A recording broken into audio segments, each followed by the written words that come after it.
Hi, I'm Stu from HiveMind Automation and welcome to the Hive. In this video, we'll be taking a look at these Arlec Grid Connect RGBW puck lights. As always, we'll take a look around the outside of the box, we'll get them out of the box, and we'll get them set up using the native app. And we'll also see if we've had any luck getting them into Home Assistant. So while I roll the intro, why don't you take a moment to subscribe, and if you hit the bell icon, you can get notified when I release new videos, which is normally each week. While you are at it, if you like what I do here and you want to support the channel, there's some affiliate links to smart home gadgets that you can buy for your own smart home in the description below and support the channel at the same time without it costing you any extra, or you can support the channel directly through my Buy Me a Coffee link. Those affiliate links and my Buy Me a Coffee link are all on my website, hivemindautomation.com.au. With all of that out of the way, let's get started.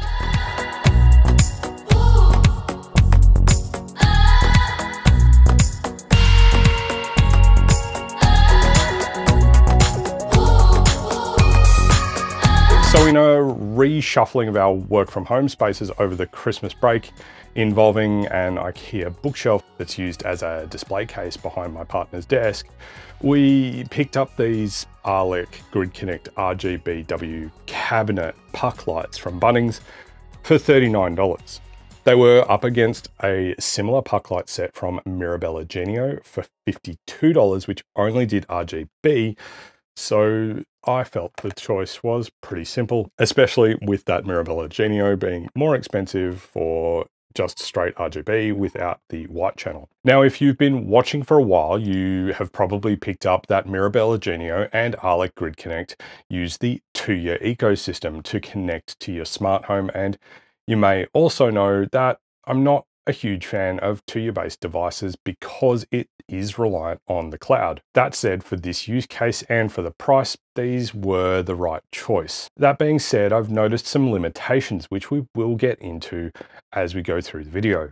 Now, in terms of prerequisites for these puck lights, the only real thing that you're going to need is a 2.4 GHz Wi-Fi network, and you're going to want to have the 2-year Smart or Smart Life app as well. You could use the Arlec Grid Connect native app, but I find that using either Smart Life or 2-year Smart means that the device is then accessible to the 2-year Cloud API, either from the 2-year Cloud integration, or if it works with this unit, grabbing the local 2-year keys to then use it with local 2-year. So we'll start off, as always, by taking a quick look around the outside of the box. So over on my B camera here, next to the cat, we have Arlec Grid Connect Smart Home, a picture of the app, full color spectrum. Use the Grid Connect app to select a wide range of colors and combinations to suit any occasion. 4 smart LED puck lights, color changing and warm white, and a little indication of what they look like there. And this may actually be a little bit of false advertising, and we'll get into that as we go through. Download, pair,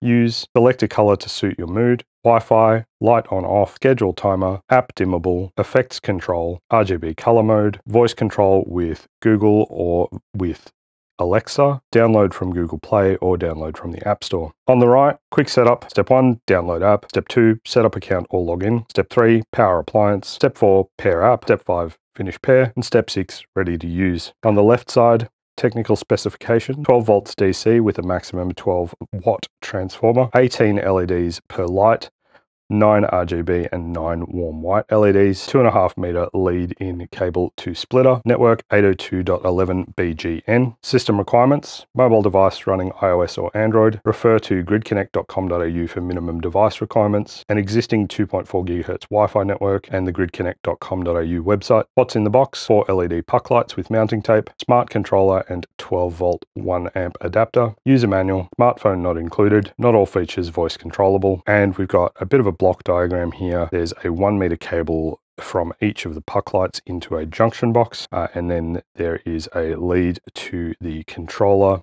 and back to the power adapter there. The box is recyclable, and we've got the Arlec websites there. Lastly, on the back, control from anywhere with Grid Connect. Use the Connect app to remotely control your appliances and home devices. Download the free Grid Connect app to your iOS or Android device.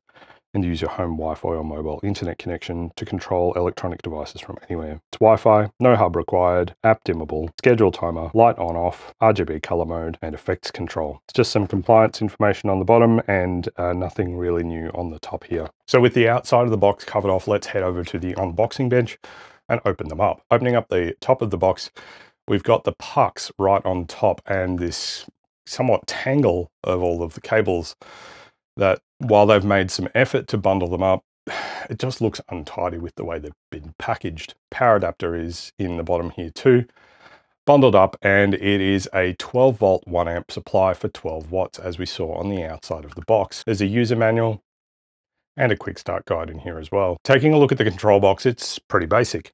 There's 3 buttons, C, M, and a power button, and they appear to just be tactile switches, and the casing has these little slot cutouts that allow the case to flex so that you can press those switches. There's a junction box here as well, which we saw from the block diagram, and all of the cable bundles from the pucks and the controller run into them. The cables are connected into the junction box with a 5-pin JST connector, and that's great and all, but it's probably not super durable. For the most part, it's unlikely to matter because you'll normally install these and never really need to move them ever again, but I do feel like there's a missed opportunity to use something a little bit more durable. I also feel like on this junction box there's a missed opportunity to have an expansion port so that you could buy a second kit and then daisy chain them together to add more pucks. Laying everything out, and I'll plug in the power, and you'll see that we've got a reasonable neutral white light there, and after a few moments all of the pucks start flashing red, and that red flashing means that they are in pairing mode. So the initial setup is pretty straightforward, like most Tuya devices.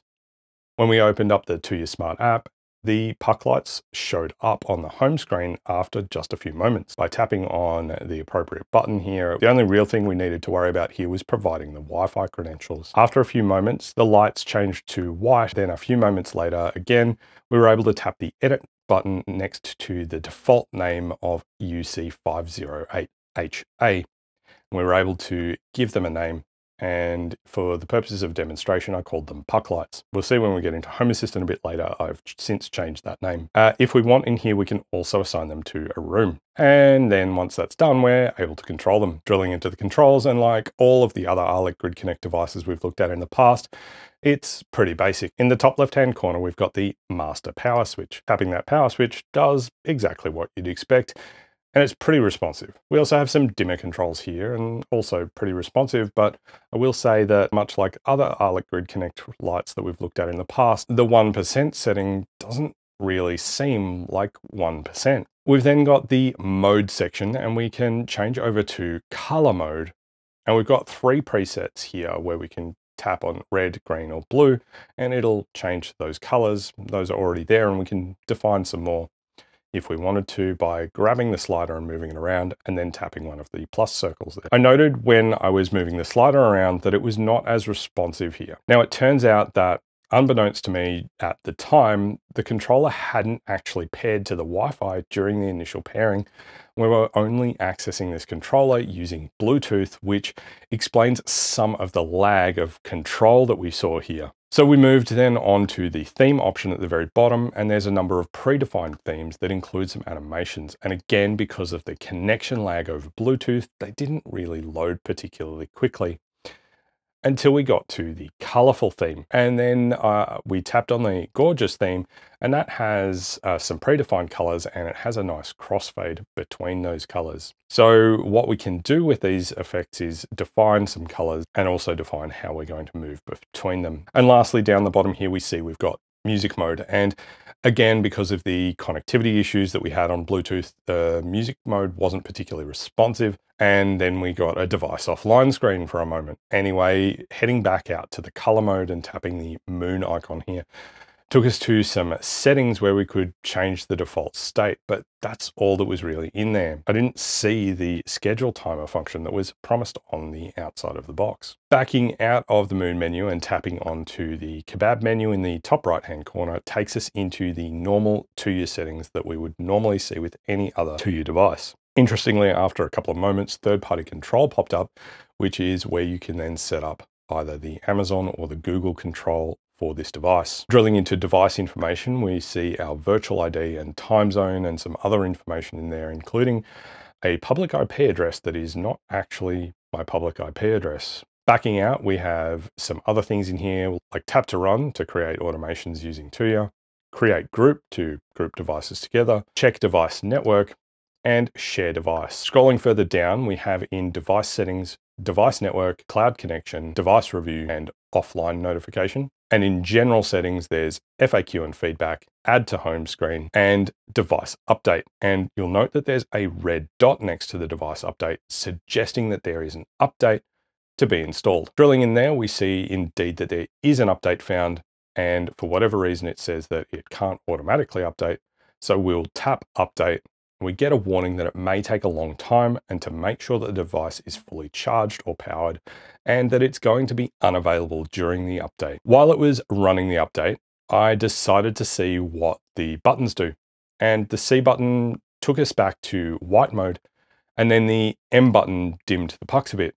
Moving back to the C button, a few more presses took us back to color mode, and then started cycling through different colors on each individual press of that C button. So it does seem to operate okay, even as a standalone device, though I'm not sure how you would get out of that pairing mode initially. After figuring all of this out on the bench, we mounted them into the bookshelf, and here you can see the results without any items in the shelves, except for a cat.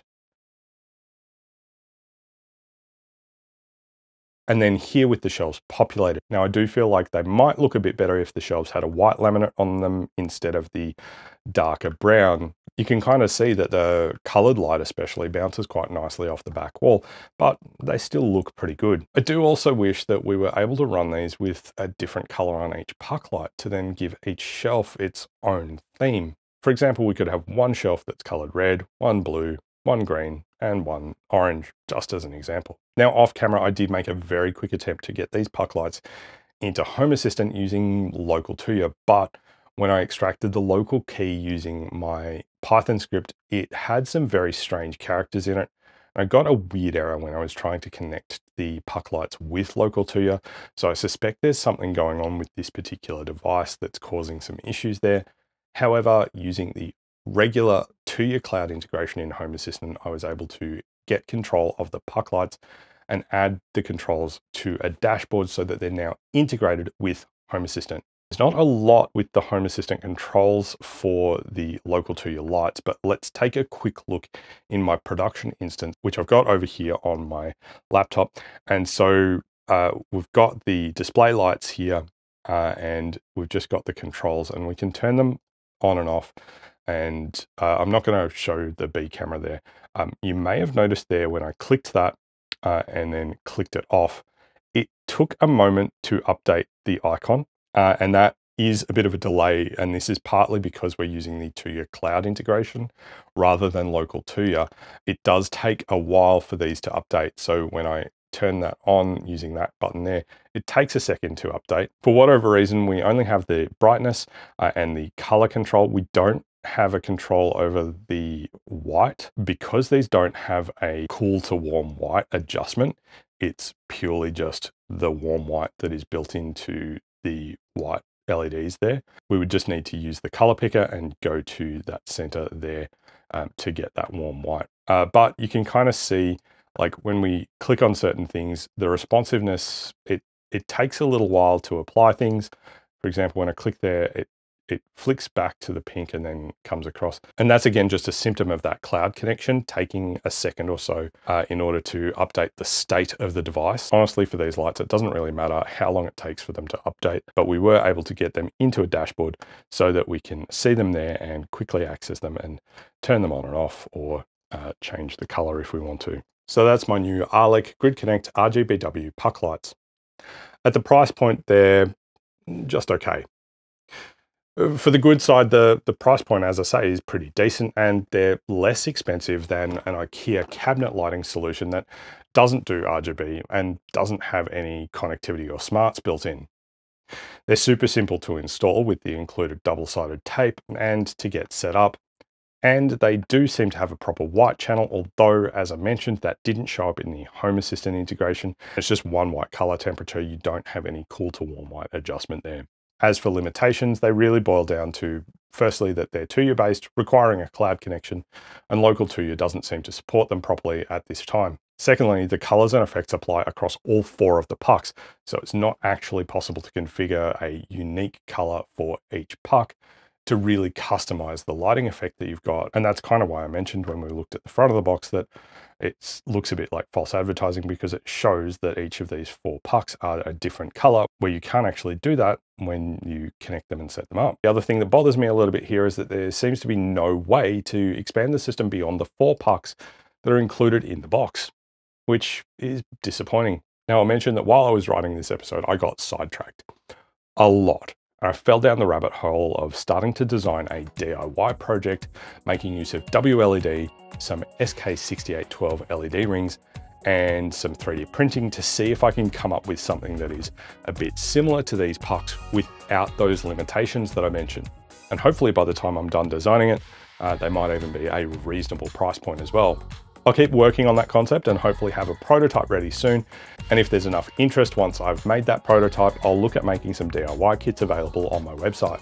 If those DIY kits are something that interests you, drop a comment below. And while you're at it, you might as well subscribe and turn on notifications so that you get an alert when I do finally get around to building a video about that particular product. That's all we have for this video, and I do hope that it's helped you in your home automation journey. Be sure to drop a comment below with a home automation idea that you'd like to see me cover in a future video. And don't forget to follow HiveMind Automation on Instagram and Facebook. If you liked the video, hit the thumbs up button down below to give it a like. And if you're not already subscribed, please consider changing that now.